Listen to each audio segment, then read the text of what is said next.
Alright guys, and girls of course, ladies and gentlemen. I promised to make a video in English. I promised it for a couple of days now, but I've been a bit active so I haven't had time. But it is really sad what is going on in Sweden now. I saw the interior minister, his name is Mikael Damberg. He stood up and said that calling a religion from the Middle East a few things that is racism. I don't want to go into what was said or what it was, but how can criticizing a religion be racism? I don't get it. I don't get where he's coming from. And he's one of our highest government employees. It's sickening. Freedom of speech is disappearing in Sweden. A lot of channels are being closed down.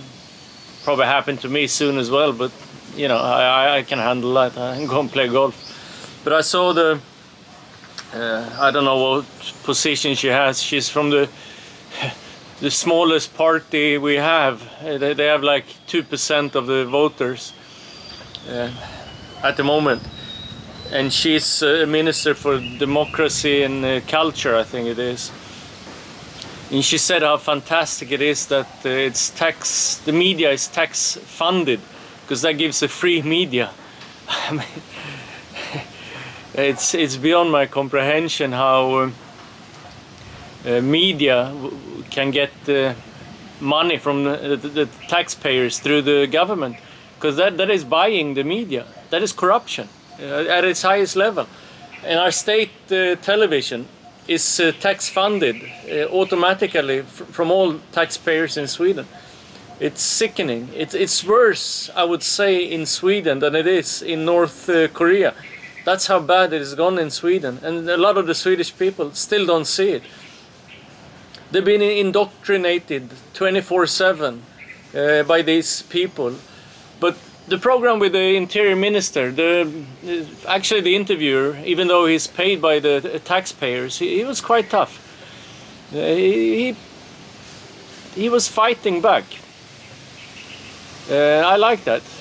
He's probably the best reporter we have at the moment in Sweden, because Janne Josefsson, who used to run Uppdrag granskning, he couldn't use a computer, but he was fair square, and he was proud of his job. But most of the reporters now, they're not proud of their job. They're just proud of the paycheck. And if they don't follow the orders from above, they lose their jobs. And the orders from above is, the more we support the government, the more funding we get. It's unbelievable. And this Scott Booth, the culture minister, who's giving out hundreds and hundreds and hundreds of millions extra to media right now. She said it's so important during the pandemic. What she's doing, she's buying support. She's not supporting the media, as she's saying. She's lying outright. We had this terrorist attack in Vetlanda, an Afghani who chopped down 7 people. Nothing in Swedish media anymore. It disappeared in a day or two. It's scary. No journalist is digging into what really happened and how it happened and why he's here illegally and why he wasn't deported and why was he allowed to come in the first place. Yeah, nothing. And I always avoid reading Swedish newspapers, because they're so I'd say leftist might be the wrong word, but they're so biased against anyone who wants to get peace and order in Sweden, because that's against the government. The government want chaos. That's how they think they can stay in power. We have a finance minister who thinks 1 + 1 is 11. We have a prime minister who didn't finish school.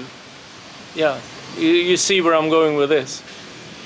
So this wasn't really news. This is more to say hi to you guys, especially my friends in SFLA in New Jersey who watches the channel. Also in Australia, I know a couple of guys there that always ask me to do English programs. But it's hard to do, because if I tell the truth, I feel like I'm deserting my own country, and I love my country more than anything, but the truth has to be heard. And what Sweden needs right now is a revolution. I'm sorry to say. We need a dictator who can clean up the shit. And I don't like dictatorships. We have 350,000 retirees who are starving. We have, I think in Gothenburg, there is, you can search on it, an organization there is called En Ny Dag i Göteborg. There's 20-30,000 people who are homeless. In Stockholm, the capital of Sweden, we have 40,000 people that are homeless, sleeping on the streets, in shelters, who are fed every day by Swedish people who donates food, money, time, and everything. And we call ourselves a humanitarian powerhouse. We send 54 billion Swedish crowns abroad. We can't feed our own people. Our schools are collapsing. Welfare is collapsing. Hospitals are collapsing. The road network is substandard to any industrial country.